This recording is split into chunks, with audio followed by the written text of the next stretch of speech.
Welcome to Burnout and Beyond.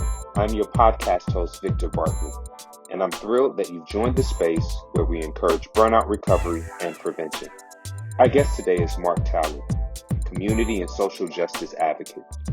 His story took a fateful turn in March 2022 when his mother was murdered in the hate crime at Tops grocery store in Buffalo, New York.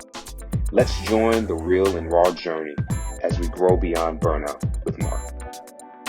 Hello, and welcome again to another episode of Burnout and Beyond. Today, I am pleased to welcome our guest, Mark Talley. Mark, welcome to the space, man. Oh, glad to be here, man. Really glad to be here, be talking to you.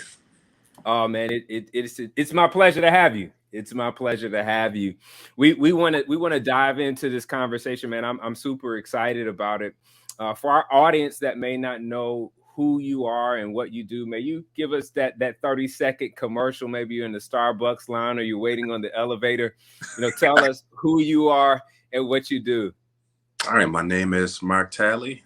I'm recently in the process of starting my nonprofit, Agents for Advocacy. I'm becoming more and more closer to a community leader, social advocate in the community. Unfortunately, this spark, this drive in me, it all started because my mother was one of the victims in the Tops massacre from the white supremacists.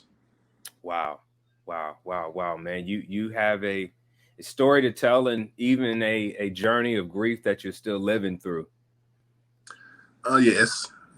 Like I say, a lot of people, they always come up to me now on the street and just say, how are you doing? Are you okay? And it's hard for me I hate those questions because it's hard for me. My mother knew I was kind of on the low emotional spectrum. Like her and my wife were the only people who I really, actually told, I love you and meant it. Now back in my player days, that's another story though. But it's hard. It's just about I have to compartmentalize my time to grieve, time to have emotion, time to do my community advocacy work, time to run my organization, time to get my events planned. So it's I joke with my wife. I just have to schedule a quick, 3-5 minutes just to still process me losing my mother, just to get a few tear driplets out, and just get right back into it. Yeah, man. No, and your transparency and honesty about just the journey of grief is so necessary, especially for men. I love what I forgot the gentleman's first name, but I believe his last name is Wilson. He wrote the book Cry Like a Man, and he shares his out of Detroit and just shares his journey of having to grieve losses that he had just kept bottled up. Just what you shared just reminded me of that memoir that he shares, his own journey of recovering his emotional intelligence and really just beginning to live as a whole person rather than just only being compartmentalized. So man, my condolences to you and the family, and my continued prayers for you as you continue on the journey of grieving. Oh, thank you, man. Definitely appreciate it. Once again, my wife thinks, well, in the beginning, she thought I was trying to just bottle up my emotion, hold it in. Mm-hmm. And after a while, she realized, like, he really is not necessarily okay, but on that low emotional scale. But I've definitely my ugly tears out the way. Probably I broke down immediately once I went to my mother's house just to have to organize, collect some things, and that's like the smell inside, the aroma of her. She had clothes still hanging up and just smelling the scent, realizing like, this probably is the last time I'm ever be over here. Wow. My mother, fiance, he may be moving, getting a smaller place. And it definitely all hit me right there. No, and man, that's understandable. That's understandable as As a pastor myself, I spend quite a bit of time, unfortunately, helping people through grief and officiating funerals and um, services of celebrating life. And one of the things I always remind them, it's okay not to be okay. Where you are is the right place that you need to be. Um, you know, sometimes, as you said, the tendency can be to try to rush through it, and people ask the well-meaning but uh, poor questions of "How are you?" Right? Um, and no, it's a whole different world that you're courageously moving through. As you have even talked about, you're turning the pain that you're still in into a higher purpose. Yeah, absolutely. It's still a lot of rage right now I have with it. I mean, I've been in talks with the ADs and lawyers, and he's been at the supremacist. He's been at some of these, and I'm not at that place yet where I can go there and see him, because be honest, somebody else may also get hurt that day, and I may get shot at for doing the stuff I want to do to him. So I was speaking to one of the family members about this, and one of the victims' family members about this, and I just told her, I'm at a place where I just can't go there yet. Yeah. Mother is not here. I accept the way she died. I'm not at that point where I can look at the person who actually did it yet. Man, that's fair. That's fair, man. That's fair, man. And your honesty, I know for our audience, will be something that they can relate to, and that's refreshing to hear. Because I think sometimes we can, the stories that the media may want to paint is that people quickly get over it, or that it's just a matter of throwing a forgiveness band-aid over it. But that's not how life works. That's not how life works. It's a process. It's definitely not. One of the pastors here, I was telling him this rage of mine, and he knows I'm not the most heavily spiritual church Bible person, although I went to a Catholic school, but that's a whole nother discussion. Yeah. Like, I told him how, like, the stuff I would love to do for him, do to him.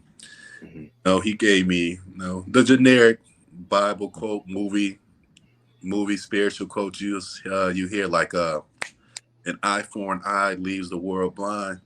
And I told him, well, I'm just about to be a blind MF then. It's okay. Yeah. I'll take it. Yeah. Yeah. No, I'm with you, brother. I'm with you, man. I'm empathizing with you. And so many people need to hear this message, because there are people that are beating themselves up, feeling shameful and guilty for processing real human emotions. They are they're in such a desire to move past it that they won't go through it. And what you are expressing, man, is a unique and I think necessary courage for grieving in a healthy way. That I'm walking through this process and nobody's gonna rush me through it. It is like I got all the bad emotions. Like I don't have none of never was a high good emotional person, like glad to see you, give you a hug, say I miss you, love you. I just want to talk the talk. I've always had like the negative emotions, just the anger, the rage, the pettiness, the aggressiveness. And it's like, once again, my wife tries to tell me, my wife and another one of the local, she has some title in the church. I don't know.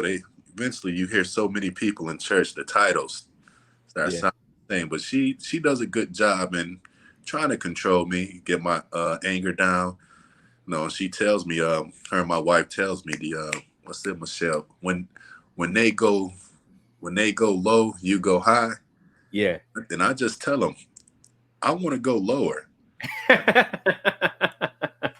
I'm not at the place of where I can look the other way or turn cheek or I always say if this was back in the 60s, I would have been right there with Malcolm X.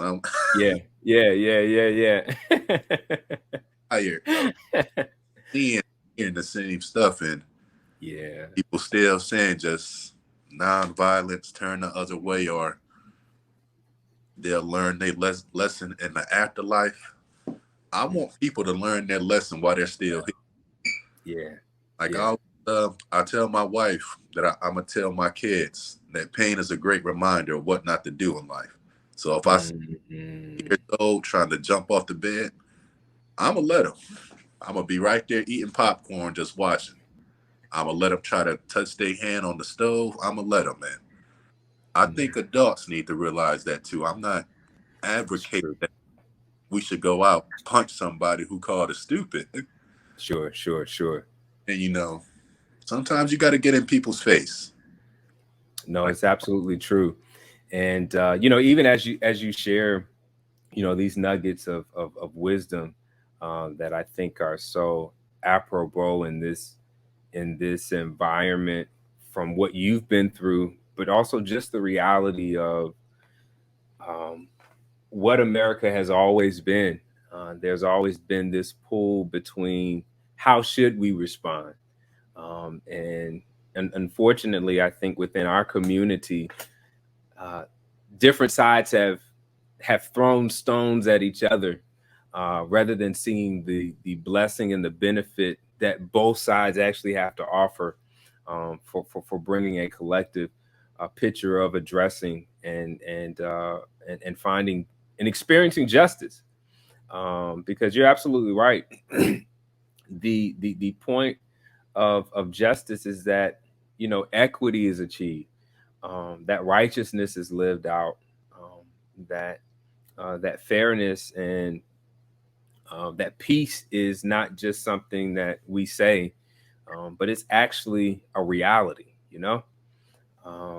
And like you said, pain is a part of that path. Pain is a real part of that path. Yeah, absolutely. And I think it all comes from, this is my own theory, I'm putting Sure. it, so it's definitely, don't compare me to no people that got doctors in their name writing dissertations, but it just seems like the lighter you are in society or the darker, that's when that violence or non-violence rhetoric can get said. Like the darker you are, you can't go out and preach violence because you will have, the military will be out there with some semi-automatic rifles you ain't never seen before. And it's like the lighter you are, you can get away more with preaching, not necessarily preaching violence, but not saying non-violence. Sure. Malcolm X, he was tiptoeing on that line, preaching violence. Sure. Definitely a very light-skinned brother too. Yeah. And and we see it with the Black Panthers, them walking down the street, dressed in black, all dark black-skinned people had the afros out, walking down with semi-automatic rifles. They hurried up and said, shut it down. Happiness. And now you just got, seems like almost every other day you hear some national militant far right group, mainly a bunch of white men, and they just got all these guns out here just walking down the street. And like nobody's saying nothing. Nobody's just putting a spotlight to this. Like you just see them, maybe get a talking to by the cops, say, can y'all leave? And that's it. Meanwhile, you got kids being shot at for having, a toy that resembles a gun. And I mean, I understand what it's like. I don't understand, but I know people who are policemen, policewomen. And yeah, you got 3 seconds to tell, is this what the person holding a gun or not? So you got to make us like a quick decision. Sure. At the same time, common sense tell you, like, you can, like, if I do this, you can see that orange tip. Like, not the black. It doesn't take that long to process that color. And also, common sense says, this is an 8-year-old talking about. I forgot the young gentleman's name at this point, but I want to say the name is Tamir Rice. I'm not sure Yeah, though. This I believe so. Yeah. Yeah, like you heard the call. Hey, he may have a gun in a store, but more than likely it's a toy gun, and like just cops came in just shooting instantly. Yet the person who walked out of the tops, you know, gracefully was able to come out. They talked to him, settled down. No, then they use the training. You see how they calm suspects down. But when it's black suspects, that training goes out the window. They claim I fear for my life, but you see all these white individuals, they never once say they fear for their life when they're holding semi-automatic rifles. Yeah.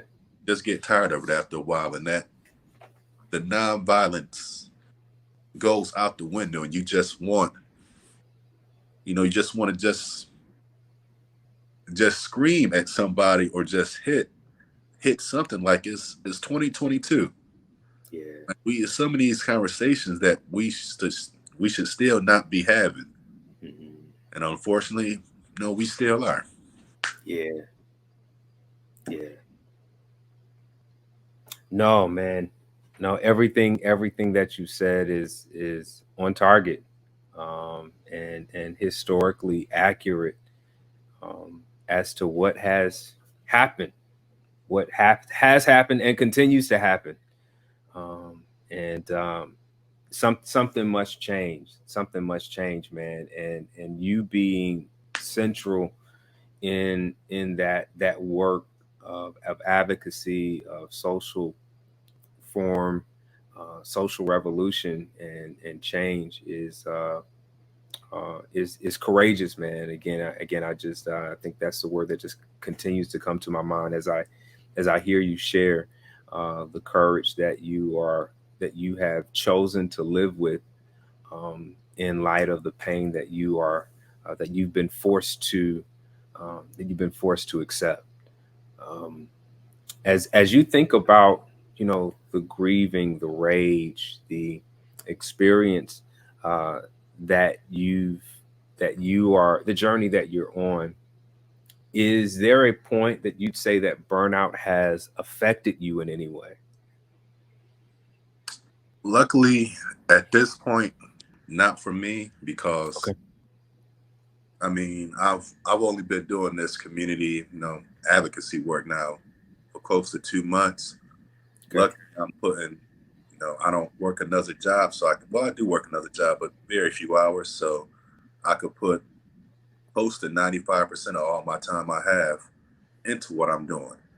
Okay. For others in the area who've been doing this for close to decades, like you definitely see it. Like they eventually get tired of going to the community meetings. They get tired of trying to go to all the rallies, to all the events, because they've been doing it for so long that the stuff they were trying to do and accomplish, close to 30 years ago, the same stuff they're doing now. It's like Wow. As something should change. And Wow. with this, the Roe versus Wade, like you probably have maybe 80-year-old women right now who back in the 60s or 50s were marching for independence for females, Wow. marching, Wow. have the right to their life, have a right to the abortion. Mhm. And it's 2022, and that right that was official just got overturned. So now they're fighting for it again. You could possibly have generations after generations of women in the same family marching for the same thing. Wow. Wow. Man, that's perspective.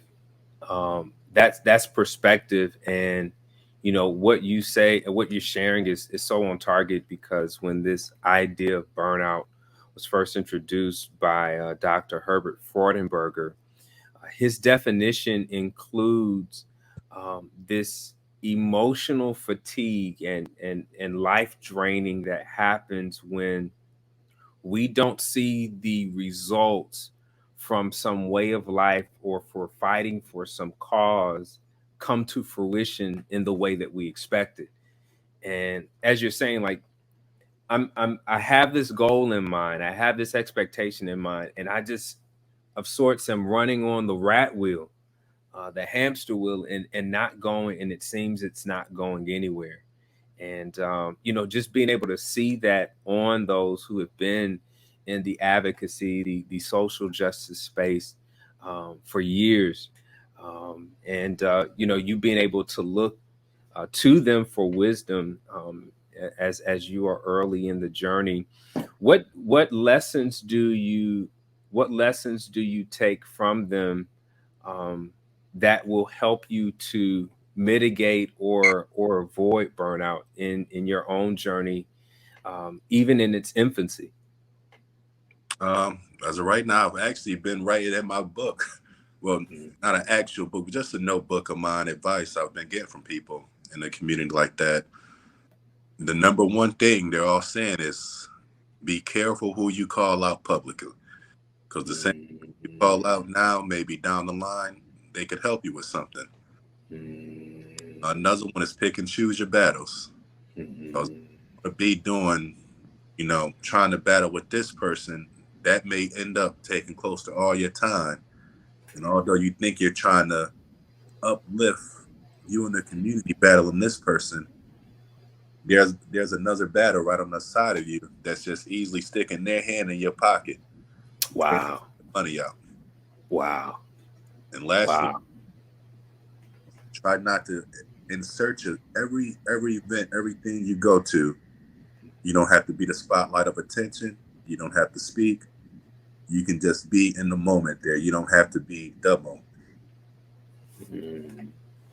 Man, that's some wisdom, man. That's for those that are in social advocacy and for those that are just living life. Man, those are some powerful gems. Like I said, I'm trying to learn because I'm still, once again, I'm just a very petty, revengeful person. So I'm quick to call people out. Yeah. No, man, that's super cool, man. Just the awareness, your raw and real awareness of yourself, and then also being open to receiving that wisdom. These are, I think, just sound ways of preventing, working to prevent burnout before it happens. Because so many times as you're sharing, and even as you're repeating your story and just even freely sharing who you are, so many times people live in the shadows of the mask that they've created, of who they want people to think that they are, of who they're trying to convince themselves that they're not, or that they are. And it's like, hey, this is who I am. This is how I operate. Like, I realize that it comes with its benefits, its flaws and all, but like, this is me. And like, that's such a huge element. That's such a huge component of the preventative work, as it relates to burnout. And then, as you're saying, just adding to your toolkit, those gems that are being shared, of protecting your energy. Like, you can't go after you can't chase every rabbit. I think, though, for us, our generation, millennials, I think we're probably going to be the ones most affected by burnout in all fields, especially, education wise, because, we all got fed the cookie cutter dream. Just go to college, get a 4-year degree, not even no STEM degree, just get a 4-year degree. You'll be able to pick and choose where you want to work at. I ended up getting 2 degrees. One was in urban planning. Mm-hmm. If the fate of the universe depended on me answering one urban planning type of question, we did. It's economics. And okay. Yeah, I'm very still well versed in economics, socioeconomics, but man, I graduated, got those 2 degrees, and you talk about struggling to find jobs still. And it's like I was on a good 8-9 year path struggling to find jobs. because with these 2 degrees, I also had at the time partial complex epilepsy. So I was just having like a small cluster of seizures every 2 weeks. And it Wow. got to a point like around 2018, I gave up. I said, I'm probably about to be stuck making either minimum wage or close to it, maybe 20, 30,000 a year. And I was just content with that. Wow. Wow. Wow. Well, Man, no, it's epilepsy go is ahead. You were sharing. absolutely. Thank you. Wow. No, it's and just the convergence of various factors and realities that affect just how life unfolds for us. We can't always control it. Um, we can't always fix it, and so like man, wow.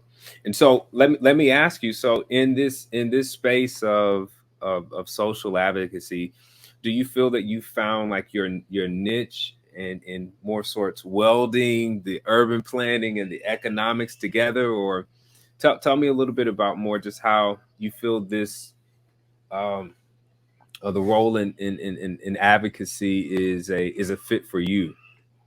I definitely believe my economics degree is definitely coming in handy because once again, the urban planning, all of that got forgotten the second I graduated with it. But the economics one, a lot of people don't know, but economics is considered like a social education, social service.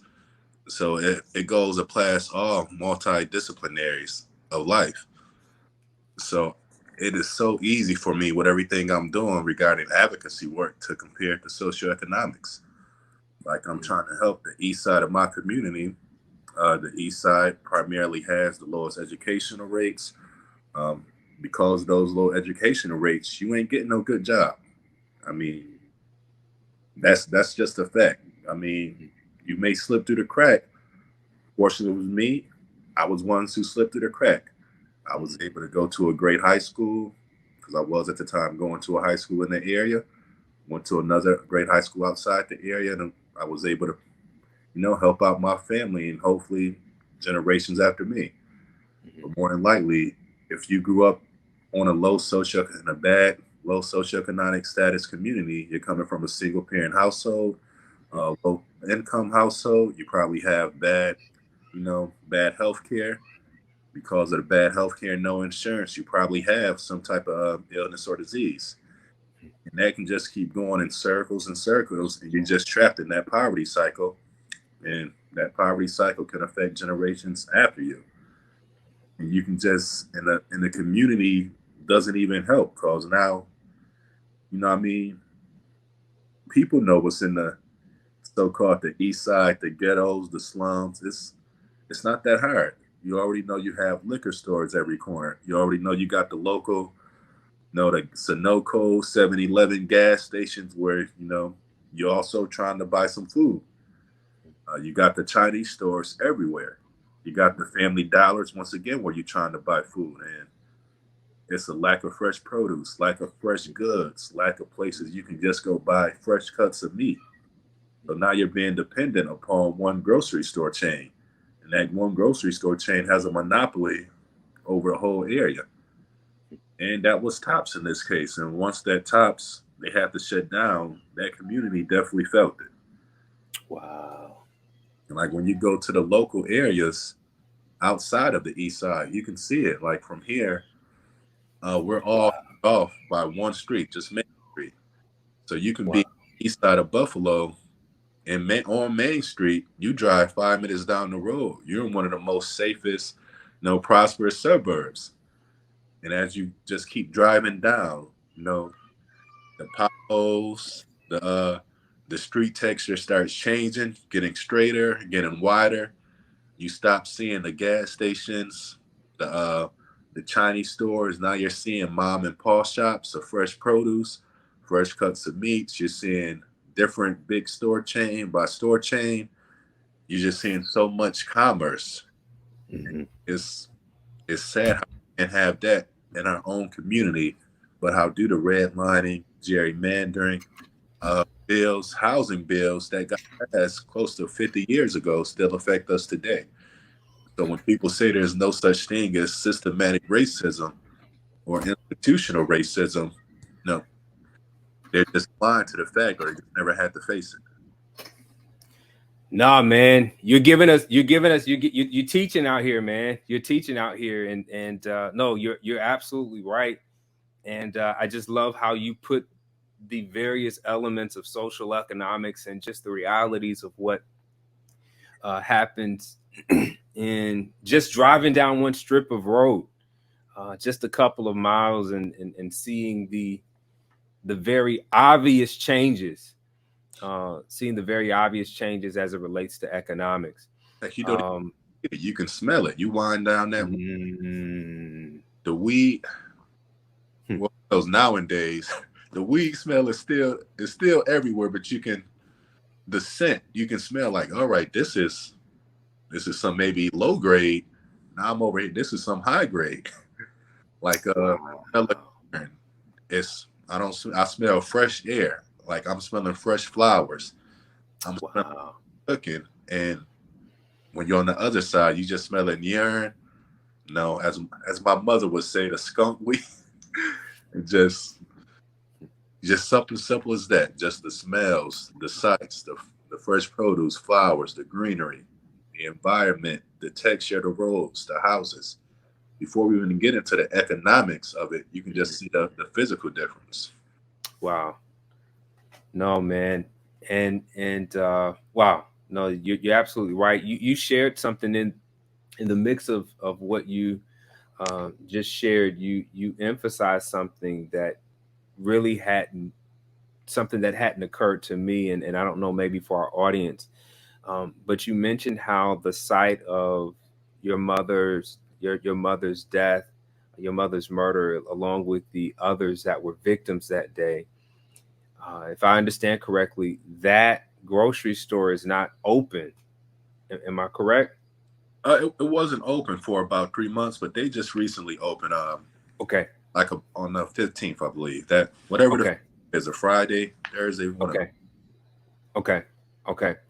And it's my understanding from what you're sharing, just the effect of that not being available for 3 months was striking.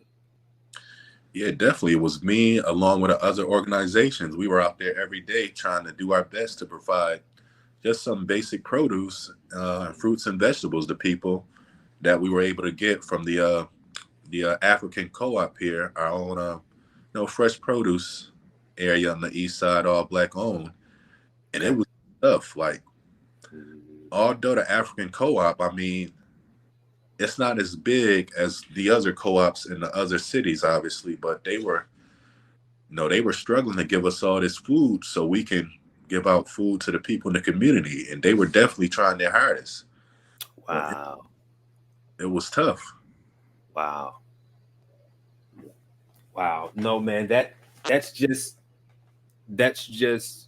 perspective, at least for me, because of course being in the Southeast in North Carolina, hours away from Buffalo, I'm enraged by the story. I'm enraged by the loss of life. I'm hurt for the families, and just wondering like what can be done. And then on top of that, it's not just the families that are affected directly, but obviously the community hurts for the loss. But it also affects, as you're sharing, and it's just really sitting on me, it's affecting the way the community lives. Like, where we gonna get our food from right now? Like, just that's just like really sitting on me, like just that reality of like, this isn't just about we're grieving loss of life. We're grieving also the fact that our lives have been also inconvenienced, because what grocery store are we going to have access to right now? And that's shooter easily. I'm saying he probably didn't even have to do any research. Although he did, it wasn't even needed. You could just come here and drive around Buffalo, and you can tell All right, this is the rich side. This is the poor side. This is where the poor whites stay. This is where the poor minority stay. It wasn't that hard. Like you could tell Wow. when you go over to the rich side here, the north sides, the south towns. Like you could tell, like it's big different grocery chain after grocery chain. On the east side of Buffalo, you just had the one grocery store change, and a local grocery store change at that, not even nationwide. Wow. Wow. Wow. But Wow. dollars in liquor stores, but just the one grocery store chain. Yeah. Yeah. Wow, man. And as you shared, you've learned lessons about burnout prevention from, those that have been in the work, that have been doing the work for decades. As you reflect on, the burnout for those that are in the communities, that you serve and are a part of, how are you seeing just the realities, the convergent realities that they're facing, um, you know, be reflected in what may be just classic burnout? You know what? I'm a big Jay-Z fan. Yeah. He's the greatest all time in my opinion. Doing everything I'm doing, listening to the elders, trying to prevent burnout. Mm-hmm. You know what? I don't care about it. In one of his songs, he said, I think the original Dead Presidents One song, he said, you see, I can say his lyrics all the time. Now I get on the spot. You need the beat to drop, man. Now I'm struggling. All right, in quick summary, he's gonna burn out till his heart drops or something like that. So that's how I feel. I'm just do everything I can, just burn out till my heart gives way, and hopefully I can provide. If I can just reach one to try to do what I'm doing, yeah, that'll definitely be excellent. Just get involved, do something in the community, put your heart into it. So before you have to lose a loved one, and that puts a spark into you to do something. Because I definitely would love my mother. She probably is definitely seeing me spiritually, but I would love for her to be here physically, seeing me, out in the community, or being with me when I give these interviews, or being with me at the events I'm doing. I would definitely love it. Yeah, man. Well, the legacy that you are living out, that she has poured into you, and that you are paving for those that are millennials, and those that will the Gen Zs that will come after you, and so forth, man, is commendable. Do it. Us millennials, we got bad knees and student loan debt we got to pay. Yes, sir. Yes, sir. Yes, sir, man. Well, you've given so much to our audience, man, and sharing your story, and sharing the gems, and sharing the lessons that you've learned and are learning, as you continue in your journey, man. How can our audience connect with you and learn more, support, and become even engaged in what you're doing? All right, you can go on my website at agentsforadvocacy.org. You can follow me on Instagram at Agents for Advocacy. If you would like to donate any financial or monetary gifts, you can Venmo me at Agents for Advocacy. You can also do it Cash App wise at Social Change 89. We do have awesome. Coming up on the 28th for Back to School Drive, which I'll be providing. Originally, it was 250. It's looking like closer now to 500 book bags, pens, pencils, spiral notebooks, and calculators.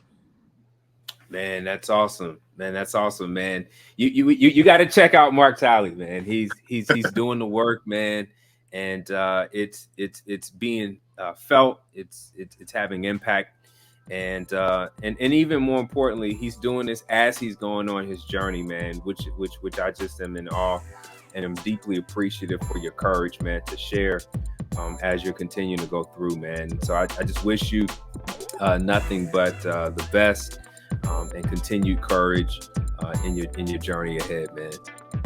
Oh, thank you so much, man. Definitely much appreciated.